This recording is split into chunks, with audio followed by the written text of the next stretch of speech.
여러분 1940년대 말에 미국 해군은 군사작전의 기동성을 위해서 대형 수송선을 제작하기로 했습니다. 세계 최대의 규모의 그 군함이었는데요. 이 배의 이름은 SS 어메리칸 호였습니다. 이 배는 한 번에 1만 5천 명의 병력을 수송할 수 있는 거대 함정이었고요. 또 이 배의 규모에 비해서 엄청나게 빠른 속도를 가지고 있었는데 자그마치 44노트, 1시간에 55km를 갈 수 있는 당대의 최고의 속도를 내는 메가급 수송선이었다고 합니다. 여러분 이 배는요, 연료와 보급품 추가 공급 없이 열흘만 주면 전 세계 어느 곳이나 갈 수 있는 가장 빠르면서 가장 큰 배였습니다. 한마디로 당대 최고의 스펙을 가지고 있는 군용 수송선이었어요. 여러분 그런데 문제가 있어요. 그것이 무엇이었냐면 이 배는 한 번도 군사작전에 참여한 적이 없었다는 것이에요. 1962년 쿠바 미사일 위기가 일어났을 때 작전에 투입될 한 번의 기회가 있었는데 그때도 대기만 하고 출항하지 못했습니다. 단 한 번도 출항하지 못한, 한 번도 해군의 작전에 부름을 받지 못한, 그러나 무늬는 엄청나게 화려한 배 SS 어메리칸 호, 그러면서 잊혀졌어요. 그래서 이 배가요 너무 쓸모없으니까 나중에는 이 배를 호화 유람선으로 고쳐서 썼다는 것이죠. 그런데 여러분 유람선이 그렇게 빠를 필요가 있나요? 빨리 가면 욕먹는 게 유람선입니다. 유람선은 기어가야 되는 거예요. 그렇죠? 관광해야 되니까. 여러분 그러니까요 이 수송선에 그 세계에서 가장 큰 배이면서도 가장 빠른 이 속력을 낼 수가 없는 거예요. 그렇게 자신이 제작된 그 목적과 전혀 상관없는 그런 배생을 살다가 배의 삶을 살다가 이 배는 17년 만에 폐기되었습니다. 여러분 아무리 거대하고 대단하면 뭐합니까? 그 목적에 맞게 쓰이지 못하면 애물단지 수송선에 불과한 것이에요. 여러분 우리 인생도 이렇게 될 수 있다는 것 우리가 알아야 합니다. 여러분 우리가 이 땅을 살아갈 때 하나님이 우리에게 말씀하신, 우리에게 원하시는, 하나님이 정하신 하나님의 목적이 있어요. 여러분 하나님은 아무 목적 없이 그냥 장난으로 놀이하듯이 우리를 만드신 분이 아니에요. 우리 한 명 한 명을 향한 하나님의 계획이 있고 하나님의 목적이 있습니다. 할렐루야. 여러분 이 목적이 있는데 이 목적대로 살아가지 아니하고 내가 이 땅을 살면서 내가 원하는 대로, 내 눈이 보기 좋은 대로 나의 목적과 나의 비전, 자의적인 목표를 설정하고 그것을 성취하면서 열심히 최선을 다해 살았다 하더라도 마지막 날에 하나님께서 그 인생을 향해서 평가를 하실 그때가 있지 않아요? 그때 하나님께서 한마디로 그 인생을 어떻게 평가하시겠습니까? 넌 헛살았다. 넌 헛살았다. 여러분 이런 평가하는 날이 있을 거라는 거예요. 뭔가 자기는 열심히 살았기 때문에 하나님께서 칭찬해 주시고 인정해 주실 줄로 착각할지 모르겠지만 하나님은 당신의 목적과 전혀 상관없는 삶을 산 자기의 길을 걸어간 그 사람에게 어떠한 좋은 평가도 내리지 않는다는 거예요. 하나님은 넌 헛살았다. 우리에게 다가오는 표현으로 넌 삽질했다. 분명히 그렇게 말씀하실 거예요. 뭐 했냐? 여러분 그런 삽질 인생 될 수 있다라는 거예요. 여러분 신앙이 무엇이에요? 믿음이 무엇입니까? 나를 창조하신 창조의 목적으로 한 발 한 발 다가가는 것이 신앙생활이에요. 나를 창조하시고 나를 향한 하나님의 목적으로 가지도 않으면서 나는 신앙생활을 하고 있다. 그건 신앙생활이 아닙니다. 타락이라고 하는 거예요. 그걸. 신앙이란 무엇입니까? 나를 구원하신 구원의 목적으로 다가가는 것. 여러분 그게 신앙이에요. 그래서 예수 믿으면 믿을수록 더 하나님의 목적으로 가까이 가고 있어야 돼요. 예수는 믿으면 믿을수록 더 믿는 사람다워지고 그리스도인다워져야 하는 것입니다. 사랑하는 여러분, 여러분은 지금 어떻게 살고 계십니까? 여러분의 인생이 정말로 마지막 날에 허무해지지 않을 자신이 있어요? 하나님 앞에서 그렇게 너는 헛살았다라는 이 평가를 피할 자신 있으십니까? 여러분, 우리가요, 지금 진지해지지 않으면 나중에 비참해집니다. 여러분, 이 말씀이요, 어떤 분에겐 마지막 경고일 수도 있어요. 지금 진지해지지 않으면 마지막에 대가를 치르게 돼 있어요. 젊었을 때 하나님께서 우리에게 기회를 주시고 총명하고, 그래도 귀를 열어서 목소리를, 하나님의 목소리가 그래도 들리는 그때, 여러분의 마음이 더 강팍해지기 전에 여러분 하나님의 말씀 들으시고 깨닫고 돌이키셔야 한다는 것이에요. 여러분, 오늘 본문은 이 말씀을 통해서 하나님께서 어떠한 목표를 가지고, 또한 우리가 어떠한 욕심을 가지고 이 땅을 살아야 하는지에 대해서 아주 분명하게 말씀하고 계십니다. 여러분, 오늘 본문 19절 말씀 같이 한번 큰 소리로 읽겠습니다. 시작. 그런즉 여호와께서 너를 지으신 모든 민족 위에 뛰어나게 하사 명예와 영광을 삼으시고 그가 말씀하신 대로 너를 내 하나님 여호와의 성민이 되게 하시리라. 여러분, 하나님은요, 이스라엘 백성을 지금 가나안 땅으로 이렇게 들어가게 하시기 전에 이 말씀을 하시면서 하나님의 목적을 선포하고 계세요. 여러분, 그것이 무엇이에요?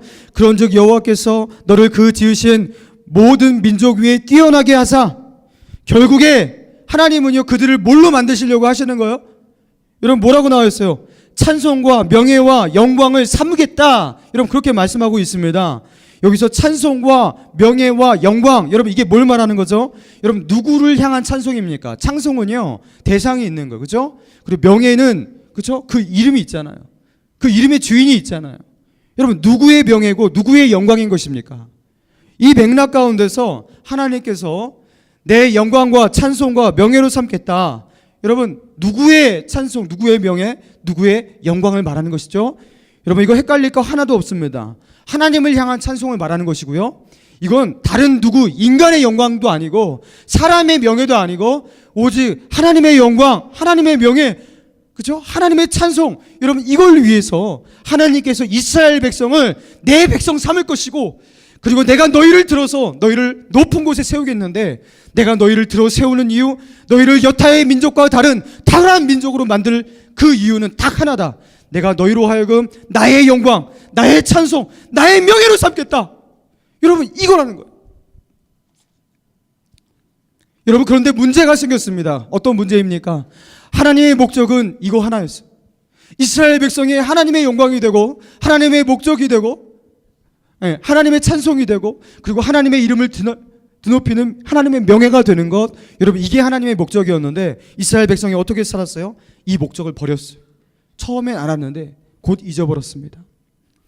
다윗 왕과 솔로몬 시대 전반기, 거기가요 거의 이 마지막이었던 것 같아요. 그러면서 남유다와 북이스라엘로 나눠지고, 그리고 북이스라엘은 북이스라엘대로 타락하고 남유다는 남유다대로 타락하고 바알을 숭배하고, 그리고 그들의 목적, 그렇죠? 그들의 안위, 자신들이 설정한 자신들의 자의적인 목표와, 그렇죠? 그 목표를 하나하나 성취해가면서 만족하는 스스로의 그 성취욕에, 그렇죠? 탐닉하면서 결국에 이 유다 나라, 이 이스라엘은요, 채 800년 견디지 못하고 BC 1400년대에 여기 정착했거든요. 그리고 북이스라엘은 BC 722년 멸망했습니다. 남유대는 BC 586년에 멸망했어요. 800년 겨우 견디다가 다 끝났습니다. 하나님께서 너희를 높이 드셔서 내가 너로 하여금 나의 명예와 영광과 찬송이 되겠다는 그 민족이 800년 만에 없어져 버렸어요. 이스라엘 백성의 문제가 무엇이었습니까? 그 마지막 하나님의 심판을 당하는 그 마지막 시기에 예레미야의 그 경고가 있어요. 그게 무엇이냐면 예레미야 2장 13절, 내 백성이 두 가지 악을 행하였나니 곧 그들이 생수의 근원되는 나를 버린 것과 스스로 웅덩이를 판 것인데 그것은 물을 가두지 못할 터진 웅덩이들이니라. 여러분, 뭘 말하는 거예요? 그들이 두 가지 죄악을 저질렀는데, 하나는 나를 버리고 어떻게 했다고요? 스스로 웅덩이를 팠대요. 뭐냐면 자기의 인생 목표를 스스로 자의적으로 자기가 설정한 목표, 자기를 즐겁게 하고 자기를 영화롭게 하고 자기를 기쁘게 하는 자기만의 목표, 자기의 웅덩이를 팠다는 거예요. 여러분, 이게 얼마나 큰 죄악인 줄 아십니까? 여러분, 나중에요, 좀 이렇게 잘 나가는 사람 되어갖고 좀 그렇게 좀 평안한 생활을 하고 있다. 그걸 말하는 거예요, 여러분. 자의적인 자기의 목표를 설정한 것, 여러분 그것이요 결국에는요 심각한 타락의 길로 자기를 몰아간다는 것, 여러분 그거를 우리가 깨달아야 한다는 것. 그리고 어떻게 했다고요? 스스로 웅덩이를 파고 그 터진 웅덩이, 그렇죠? 터진 웅덩이, 거기서 우리의 목마름을 채울 수 없는 그 터진 웅덩이, 거기에 기대면서 그렇게 살다가 인생 허무하게 끝났다라는 것. 여러분 하나님은요 그렇게 해서, 하나님께서 그렇게 사랑하셨던 이스라엘 나라를요 지상에서 없애버리셨어요. 사랑하는 여러분, 여러분은 어떤 목적을 가지고 어떤 욕망을 가지고 이 땅을 살아가고 계십니까? 저차원적인 사람은요 그래요. 인생 목표가 그런 거예요. 어떤 것입니까? 육신의 정욕과 안목의 정욕이라고 그러죠. 육신의 정욕과 안목의 정욕은요 뭐 서로 이렇게 다 연관이 돼 있어요. 뭡니까? 한마디로 돈 밝히는 것, 그렇죠? 그리고 이성을 밝히는 것, 섹스하는 것, 뭐 좋은 집 사고 좋은 차 사고, 여러분 이런 거 있잖아요. 보기 좋고 육신을 순간적으로 쾌락을 가지게 하는 이 모든 것, 이 육신의 정욕과 안목의 정욕의 것들이에요. 이게 인생 목표인 사람들이 있어요. 이거는 굉장히 저차원적인 사람, 동물적인 거죠. 그런데 나름대로 나는 그래도 고상하다라고 하는 사람이 어떠한 욕망을 가지게 되냐면 이생의 자랑을 추구해요. 이 명예욕이라고 합니다. 사람은요 명예를 구하며 살거든요. 여러분 한번 보세요. 스포츠 스타들 보세요. 처음에는 돈 열심히 벌고 이렇게 하려고 막 스포츠 열심히 하죠. 돈 때문에 스포츠를 시작했지 몰라도 어느 정도 성과를 올리고 난 뒤에 한번 보세요. 결국에는 명예를 추구합니다. 그렇죠? 돈 벌으면 벌겠다. 뭐 더 이상 이걸로 만족이 안 되는 거예요. 나중에는요 명예를 구하게 된다는 거예요. 그리고 기업가들도요 돈 어느 정도 벌면요 더 이상 돈 버는 게 의미가 없는 거예요. 뭘 추구합니까? 명예를 추구한다는 것이에요. 여러분 한번 생각해 보세요. 어떤 게 더 우리에게 가치 있게 여겨지는 그런 어떤 욕망인가? 여러분 바보, 천치, 못난이, 영구 막 이렇게 막 취급받고 사람들한테 괄시와 무시를 당하면서, 그런데 돈은 많아요. 그렇게 무시를 받고 괄시를 받지만 돈은 많아요. 그래서 BMW, 벤츠 이런 거 몰고 다녀요. 반대로 돈은 없어요. 너무 없어요. 10년 넘은 후진 경차 하나 끌고 다녀요. 뭐 그것도 없어요. 그래갖고 자전거 막 이렇게 페달 밟고 다녀요. 그렇지만 어디를 가나 사람들이 칭찬하고 인정하고 존경하는 사람이에요. 여러분 둘 중에 어떤 사람이 되고 싶습니까? 정상적인 사람은 후자를 택합니다. 한번 상상해 보세요. 내가 막 벤츠를 몰고 다니는데 사람들이 나 보면 너 영구 새끼야 막 이렇게 말을 해. 이 꺼봉아 하면서 사람들이 보는 사람마다 날 무시하고, 그렇죠? 막 그렇게 해요. 여러분 그러면요 그 벤츠 타고서 그냥 한강물로 뛰어들고 싶을걸요? 아무 의미가 없는 것입니다. 사람은요 명예를 잃어버리면, 그렇죠? 나는 명예욕이 없다 하지만 진짜 명예를 다 잃어버리잖아요. 살 희망이 없어집니다. 사람은요 명예를 구하는 존재라는 것입니다. 여러분 그래서요 누가 나를 욕하면 그 욕하는 것이 나에게 물리적인 피해가 전혀 없어. 금전적 피해도 하나도 없어. 그런데 저 사람을 날 욕하고 그냥 째려보기만 하고 뭐 이렇게 하잖아요. 그리고 험담하고 나한테 실질적인 피해가 하나도 없는데도 불구하고 굉장히 살맛이 안 나고 힘들어지는 거예요. 이게 바로 명예를 추구하는 인간의 본성이에요. 여러분 동물들은 안 그렇고 짐승들은 안 그렇거든요. 사람은요 명예를 구하는 동물이라는 것입니다. 여러분 그런데 하나님은요 우리의 이 명예욕이 우리 자신을 위한, 우리 자신의 명예를 위한 그 명예욕, 그렇게 살면 안 된다 그렇게 말씀하세요. 마태복음 6장 33절에 너희는 먼저 그의 나라와 그의 의를 구하라 그리하면 이 모든 것을 너희에게 더하시리라 하면서 우리가 구해야 할 것 우선순위를 정해주셨어요. 그것이 무엇입니까? 먼저 하나님을 구하라는 거예요. 하나님과 하나님의 나라를 구하고 하나님의 이름을 구하고 그 얼굴을 구하는 그 삶을 살면, 하나님의 그 이름을 높이기 위해서 하나님을 위해서 살면, 그러면 내가 너희의 것을 챙겨주겠다. 너희의 문제를 내가 책임져 주겠다. 그렇게 말씀하신다는 거예요. 사랑하는 여러분, 우리 안에 명예욕이 있다는 것 분명합니다. 그러나 그 어떤 명예욕보다 더 커야 할 명예욕 하나가 있는데, 그것이 무엇이냐면 하나님의 이름이 높아지기를 원하는, 하나님의 이름이 높아지길 원하는 하나님의 그 명예를 추구하는 마음, 하나님의 이름이 거룩히 여김을 받기를 원하는 마음, 물이 바다를 덮음같이 여호와의 영광을 인정하는 것이 온 땅 가운데 가득하게 하옵소서. 여러분, 이런 마음, 나의 명예가 아니라 하나님의 명예를 구하는 거룩한 명예요. 여러분, 이것인 줄로 믿습니다. 여러분, 이 명예욕이 있어야 되는 거예요. 이게 살아있는 크리스찬입니다. 여러분 마음 가운데 그런 명예욕이 있습니까? 정말로 주님의 이름이 좀 높아졌으면 좋겠고, 내가 좀 처박히더라도 하나님의 이름이 높아진다면, 예수님의 이름이 존귀하게 된다면 나는 괜찮습니다. 여러분, 이런 거룩한 명예욕이 있냐는 거예요. 이게 있어야 된다는 거예요. 이게 안 되면 결국에 우리도 타락의 길로 가게 돼 있다는 거예요. 제가 재밌는 이야기 해드릴까요? 여러분, 램수면과 비램수면이 있어요. 여러분, 램수면 많이 들어봤죠? 여러분, 램수면의 약자가 램이 REM이에요. REM이 어디서 따온 약자냐면 Rapid Eye Movement예요. Rapid의 R자, Eye의 E자, 그 Movement의 M자. 그래서 램수면이 되는 거거든요. 여러분, 이 램수면 상태에서는요, 이 얕은 수면입니다. 꿈을요, 램수면 상태에서 꿔요, 비램수면 상태에서 꿔요. 램수면 상태에서 꿉니다. 얕은 잠을 잘 때 그때요, 안구의 빠른 이동, Rapid Eye Movement잖아요. 안구가 막 빠르게 이동하면서 우리가 꿈꾸는 대로 막 눈알이 움직이고, 그렇게 얕은 잠을 자면서 꿈을 많이 꾸는 거예요. 그래서 꿈을 많이 꿨다, 램수면 상태로 많은 시간들을 이렇게 자고 있었던 거예요. 그러면 피곤합니다. 얕은 잠이니까 근육이 이완이 안 돼요. 그러니까 몸도 찌뿌둥해요. 그래서 꿈 많이 꾸면은 이게 건강에 안 좋고 막 그렇다는 게 그런 이야기예요. 그리고 비램수면은 뭐냐면 이제 램수면이 아닌 깊은 잠을 말하는 거예요.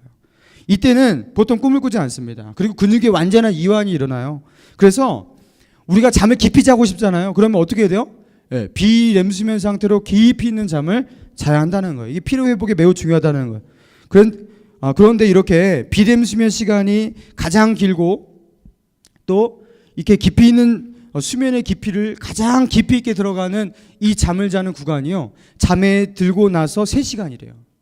그 3시간 사이에 그 비램수면의 그 깊이 있는 잠을 거의 70%, 거의 그 시간에 잔다는 거예요. 여러분, 그래서요, 나 너무나 바빠, 너무 뭐 공부할 것도 많고 해야 될 것도 많고 그렇잖아요. 여러분, 그럼 어떻게 하면 되냐면 최소한 3시간은 자야 된대요. 그리고 그 3시간 동안 아무런 방해도 받지 않고 깊이 있는 잠을 잘 수 있도록 그 시간에는요, 왜냐하면 그 시간에 가장 깊이 있는 잠을 자는 비램수면이 대부분을 차지하기 때문에 그 시간만큼은 잘 자면 그래도 그 다음날 움직일 수 있다라는 거예요. 참고하시라는 거예요. 제가 이야기하려는 것이 아니라 뭘 이야기하려고 그런 거냐면, 여러분, 우리가 잠에서 깨어날 때가 있습니다. 여러분, 언제 깨어나야지 잠에서 상쾌하게 깨어날까요? 깊은 잠을 자고 있을 때, 아니면 얕은 잠을 자고 있을 때, 램수면일 때, 비램수면일 때일까요? 언제일까요? 잠에서 상쾌하게 깨어나기 위해서는요, 얕은 잠을 자고 있을 때 깨어야 한다고 합니다. 램수면 상태에서 깨어야지 금방 깬다고 하는 거예요. 램수면과 비램수면이 왔다 갔다 반복을 하면서 사이클을 이루는데, 이 비램수면 사이 상태에서 알람이 울리잖아요. 그럼 우리가 보통 어떻게 하냐면 알람 다시 꺼버리는 거예요. 도저히 깰 수가 없는 거예요. 그리고 내가 어떻게 알람을 껐는지, 스누즈를 했는지 뭐 했는지 기억도 안 날 때도 많고, 그렇죠? 그게 이제 비램수면 상태의 깊은 잠 가운데 있을 때예요. 그리고 엄마가 야 일어나! 막 하는데 그 말이 막 너무 짜증스럽게 들리고, 그 깊은 잠 속에 있을 때 그 소리가 들리는 거예요. 그런데 항상 엄마 말이 그렇게 짜증나지 않거든요. 어느 때는 그 소리 듣고 그냥 벌떡 일어날 때가 있어요. 그리고 금방 정신이 들 때도 있어요. 그래서 일어나자마자 공부에 집중될 때도 있어요. 그게 뭐냐면, 램수면 상태에서 깨면은 그렇게 바로 정상생활로 복귀가 쉽다라는 것이에요. 여러분, 그래서 그 사이클을 잘 보고 자기가 언제 그 사이클의 램수면 상태인지 그걸 보고 그때 깨야 한다, 그렇게 이제 어떤 책에서 말하는 것을 제가 보고 여기다 적었어요. 여러분, 제가요, 신앙 이야기 하려고 이 말 하는 것이에요. 여러분, 우리가 신앙의 잠을 잡니다. 신앙의 잠을 안 자는 사람이 거의 없어요. 그래서 예수님께서 비유를 들 때, 천국의 비유를 들 때 어떤 비유를 주냐면, 천국은 마치 열처녀와 같다 하면서, 열처녀가 신랑이 오기까지 잠을 자는데 몽땅 다 잠들었다고 그랬어요. 우리가 신앙생활 하는데 항상 기뻐하고, 항상 쉬지 말고 기도하고, 범사에 감사하고, 여러분 항상 이렇게 깨어있으면 얼마나 좋으련만, 우리가 이렇게 깨어서 신앙생활하는 것이 그렇게 쉽지가 않은 거예요. 그래서 우리가요, 때로는요, 목사도 잠들 때도 있고요, 뭐 성도들도 당연히 막 잠들 때 있죠. 저는 여러분 깨우느라고 너무 힘들어요. 막 걸핏발하면 신앙 침체고. 제가 이게 신앙 좋으신 분들 제가 신방 안 하는 이유가 뭔지 아세요? 여러분한테 신방이 돌아갈 새가 없어요. 잠자고 있는 사람, 교회 안 나오는 사람, 막 호적거리는 사람이 너무나 많은데 내가 이걸 다 신방할 수가 없어요. 여러분, 깊은 잠을 자는 사람이 너무나 많고, 아무튼 잠을 이렇게 많이 잔다라는 거, 신앙의 잠을 많이 잔다라는 것이에요. 그런데 자도요, 어느 정도의 잠을 자냐면 얕은 잠을 자야 합니다. 신앙의 잠 잘 수 있습니다.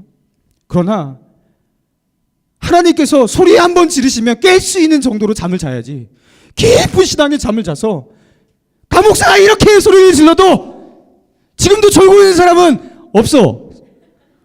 가끔 가다 보면요, 나는 막 여기서 열이 터져라 막 하는데 저 자고 있는 사람이 있어요. 깊은 잠을 자고 있는 거지. 신앙도 답답해요.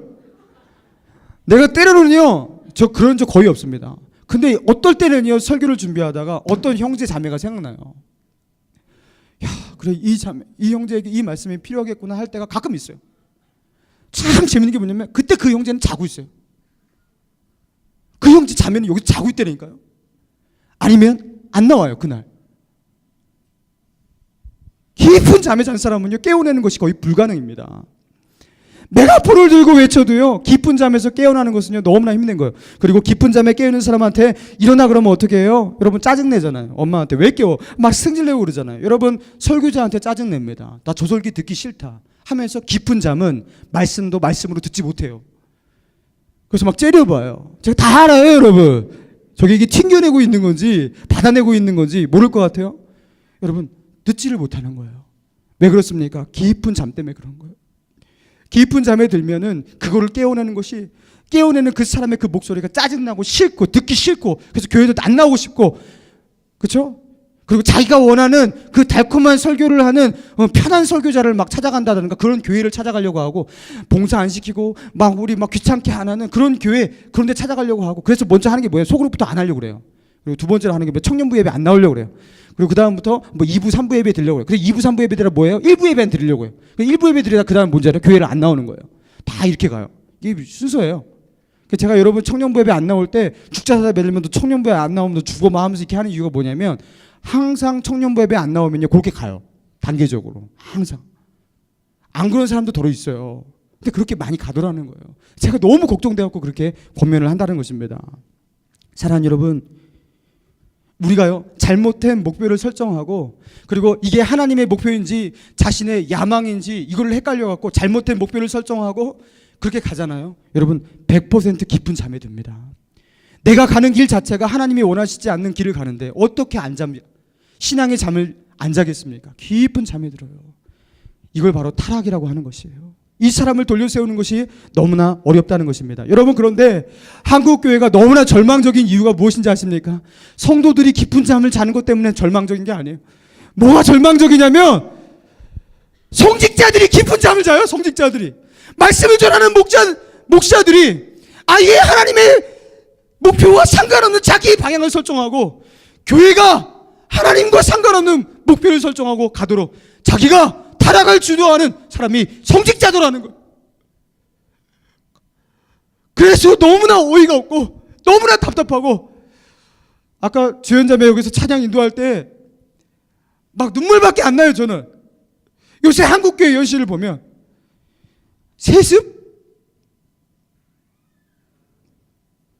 세습하는 교회를 제가 지금요, 이렇게 지금 입으로 대면요, 뭐 여러분한테 지금 10개도 그냥 쭉 나와요. 여러분이 알만한 그 대형 교회들. 미친 목사들이 너무나 많아요. 그런데 자기는 하나님의 뜻대로 이걸 하고 있대. 그런데 참 재밌는 게 뭐냐면, 그러면 정신 차리고 성도들이 거기를 빨리 나와야 되잖아요. 그거 타이타닉호거든요. 침몰해서 다 죽는 거거든요. 목사가 교회가 자기의 소물인 것처럼 여기고, 그렇게 자기 아들한테 교회를 문지르는 그 지경까지 이르면 거기는 볼장 다 본 겁니다. 그럼 거기서 빨리 구명조끼 타고 나와서 다른 데로 가든지 해야 될 거 아니에요. 죽어라 거기 있습니다. 왜 거기 있겠어요? 내가 거기서 헌금 많이 했거든.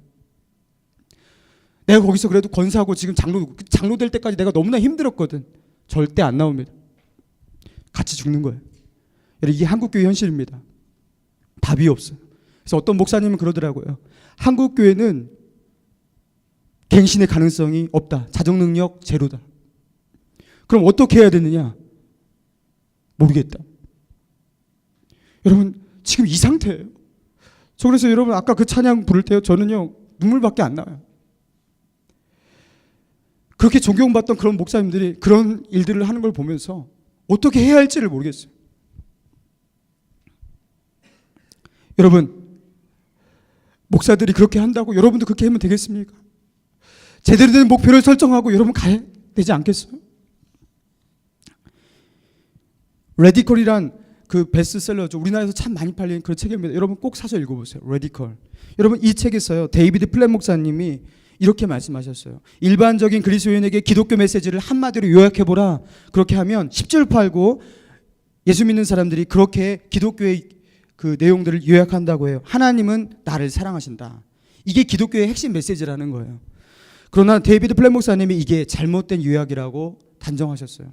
그러면서 이렇게 말씀하시더라고요. 잘 들어보세요. 하나님은 나를 사랑하신다라는 가르침은 성경이 말하는 기독교의 핵심이 아니다. 하나님은 나를 사랑하신다가 기독교의 중심 메시지라면 그 기독교의 지향점은 나이기 때문이다. 기독교가 추구하는 목표가 다름 아닌 내가 되는 것이다. 그러나 이것은 결코 성경에 나와 있는 기독교가 아니다. 마치 인간이 신앙의 대상이 되기라도 하듯 하나님은 나를 사랑하신다로 끝나는 것은 성경적 기독교의 메시지가 아니다. 말씀이 지향하는 기독교의 진정한 메시지는 하나님은 나를 사랑하셔서 주님을 열방에 널리 알리게 하셨다라는 것이다.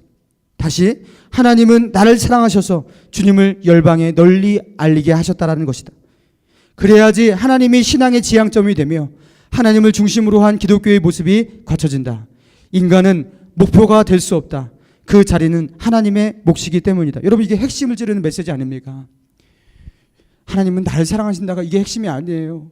하나님이 나를 사랑하셔서 당신의 영광을, 당신의 그 명예를 세상 가운데 알리신다. 여러분, 이게 핵심인 것입니다. 우리의 지향점은, 우리의 목표는 죽으나 사나 누구예요? 예수 그리스도. 따라해보세요. 예수 그리스도. 우리의 목표, 우리의 지향점은요, 결코 내가 아닙니다. 나 중심적인 이 세계관에서 벗어나야 돼요. 코페르 전후에 이런 신앙의 개혁이 일어나야 됩니다. 어떻게 돼요? 죽으나 사나 예수 그리스도인 것이에요. 베드로전서 2장 9절에 그러나 너희는 택하신 족속이요 왕같은 제사장들이요 거룩한 나라요 그의 소유가 된 백성이니, 그 뒤가 중요해요. 이는 너희를 어두운 데서 불러내어 그의 기이한 빛에 들어가신 이의 아름다운 덕을 선포하게 하려 하심이라. 우리를 왕같은 제사장 삼아주시고 우리를 거룩한 나라로 삼으신 그 이유, 우리를 구원하신 그 이유가 뭐라고요?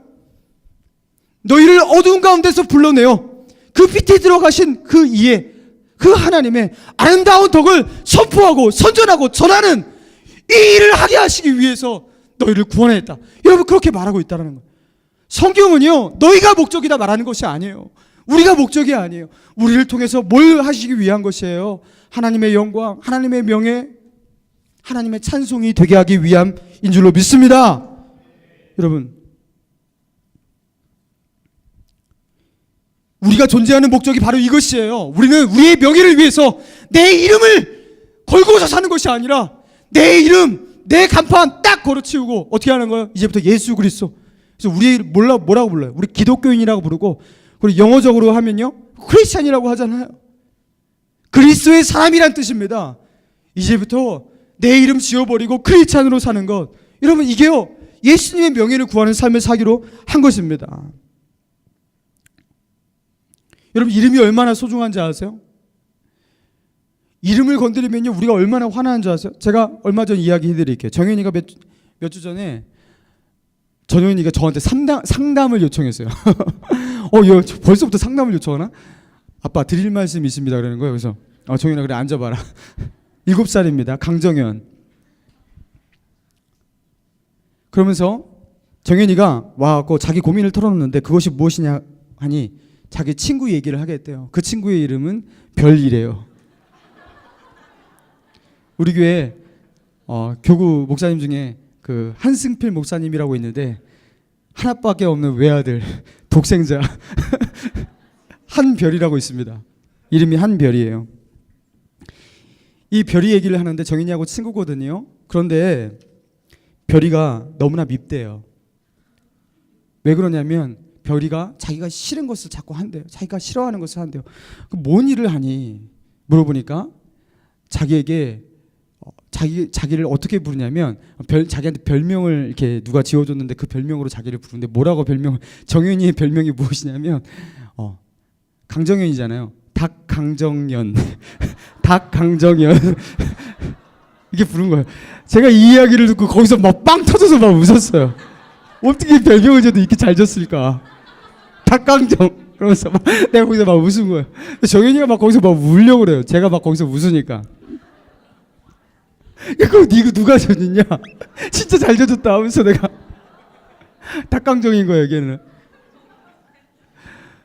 그러니까 별이가 정인아 너희 이름은 이제부터 닭강정이야. 왠지 알아? 닭강정현이잖아. 그러면서 계속 놀리니까 얘가 너무 싫어하는 거예요. 그래서 하지 말라고 이렇게 몇 번 말했는데도 계속 하니까 나중에는 막 너무나 속이 상하는데 때릴 수는 없고, 그렇죠? 어떻게 하는 거예요? 아빠, 별이를 혼내주세요. 다시는 그거 못하게 해주세요. 그렇게 저한테 나오는 거예요. 그래서 제가 정현아, 그건 불가능하다. 내가 봐도 그 별명은 너무 재밌어서 멈출 수가 없다. 그거는 너를 보면 그 별명이 자꾸 생각날 것 같다. 어떻게 하냐? 그냥 너 닭강정이라 하면 얼마나 재밌냐? 그냥 그렇게 살면 안 되냐? 그러니까 정현이가 안 된다고, 나 너무 싫다고 그러는 거예요. 그래서 제가 고민을 하다가 이걸 어떻게 해야 될까? 나도 이걸 들으니까 나도 닭강정이라고 부르고 싶은데 이걸 어떻게 이걸 막을 수 있을까? 고민을 잠깐 했어요. 그러다가 하나님이 지혜를 주셨어요. 정현아, 일로 와봐라. 내가 이제부터 이 문제를 극복할 수 있는 방법을 가르쳐줄게. 그러면서 제가 그렇게 말을 했어요. 정현아, 너도 별이에게 별명 하나를 지어주면 될 것 같아. 그래서 어떻게 하면 되겠니? 그래서 제가 이렇게 했어요. 별이의 별명을 똥이라고 그래라. 그래서 한똥 그렇게 불러라. 여러분, 똥이라는 말은요, 애들 기겁합니다. 똥, 방구, 뭐 똥꼬, 뭐 이런 말을 하면요, 애들은 그걸 가장 수치스럽게 생각해요. 여러분한테 유치하죠? 이게 애들은요, 이 똥꼬야 그러면요, 이게 너무 수치스러워요. 똥 냄새 난다 그러면 막 울어버려요. 여러분 아시죠? 예, 유치원 다니시면 아실 거예요. 너한테 똥 냄새 난다 그러면 여자애들 그냥 울어버려요. 똥 굉장히 싫어하거든요. 그래서 제가 별이라고 부르지 말고 똥이라고 불러라. 그러면은 네가 이긴다 무조건. 그래서 그 문제가 해결됐습니다. 제가 후문을 들어보니까 별이가 엄마한테 가서 울고 불고 자기니까 절대로 똥이라고 부르지 못하게 해달라고. 자기는 닭강정이라고 안 부를 거니까 제발 그걸로 하지 못하게 해달라고 자기 엄마 아빠한테 사정을 했다라는 그런 이야기를 듣고 제가 흐뭇하게 미소를 지었어요. 사랑하는 여러분 크리스찬입니다. 여러분은 여러분을 위해서 십자가에 달리신 그 그리스도의 이름, 그 그리스도의 이름이 크리스찬이라는 그 이름에 그리스도의 사람이라는 그 뜻이잖아요. 여기에 여러분의 예수님의 그 고귀한 이름이 여러분에게 달려 있어요. 그런데 우리 때문에, 우리의 행실과 우리의 삶의 모습 때문에 여러분 예수님의 이름이 먹칠을 당하고 있다고요. 교회의 연약함들 때문에 예수님의 이름이 더러워지고 손상을 당하고 있습니다. 여러분, 우리가요, 우리의 이름에 먹칠을 할 때는요, 이렇게 분노하고 화내고 견딜 수 없어 하잖아요. 여러분, 그런데 왜 예수님의 이름에 먹칠을 당할 때 우리는 화가 나지 않습니까? 왜 거기서 분노하지 않습니까? 왜 거기서 안타까워하지 않습니까? 우리의 전부이신 예수님, 그분의 이름이 세상에서 짓밟히고 있는데 여러분, 그것이 참을만하고 견딜만하다는 것, 여러분 이게 말이 돼요? 사랑하는 여러분, 우리가 다 뺏겨도 뺏기지 않을 것, 빼앗겨서는 안 되는 것 하나가 있습니다. 그것이 무엇입니까? 우리의 목숨과도 바뀔 수 없는, 우리가 결코 양보할 수 없는 우리의 마지막 자존심 하나가 있는데 그것이 무엇이냐면 예수 그리스도의 존귀한 이름인 줄로 믿습니다. 여러분, 그 이름만큼은요 절대로 우리가 사수해야 되는 거예요. 그리스도인에게 허락된 하나의 명예, 그것이 무엇이냐면 크리스찬, 그리스도인, 내 이름을 바꾼다 해도 절대로 바꾸지 못할 그 하나의 이름, 그리스도인. 여러분, 이 이름이 목칠을 당하고 더러워지는 것, 참을 수 없어하고 견딜 수 없어하고 내가 그 이름에 그 손상된 그 이름에 내가 그 이름을 회복시키기 위해서 내가 무엇을 해야 할까? 여러분 고민하며 갈등하며 이번에 표어가 뭐예요? 강렬한 빛이 되라 아니에요. 내가 세상에서 그냥 빛이 아니라 강렬한 빛이 되어서 0.0001%라도 내가 이 이름을 내가 회복시키는 한 사람이 되겠다. 여러분 그런 모습들이 우리에게 있어야 하는 것 아닙니까? 여러분 우리에게요 이 명예욕이 있어야 되는 거예요. 내 이름은 없어지더라도 좋습니다. 그러나 예수님의 이름만큼은 안 됩니다. 예수의 이름을 붙잡는, 예수님의 이름을 사랑하는, 그리고 예수님의 이름을 구하는 그런 명예욕으로 충만한 저와 여러분 되기를 주님의 이름으로 축원합니다.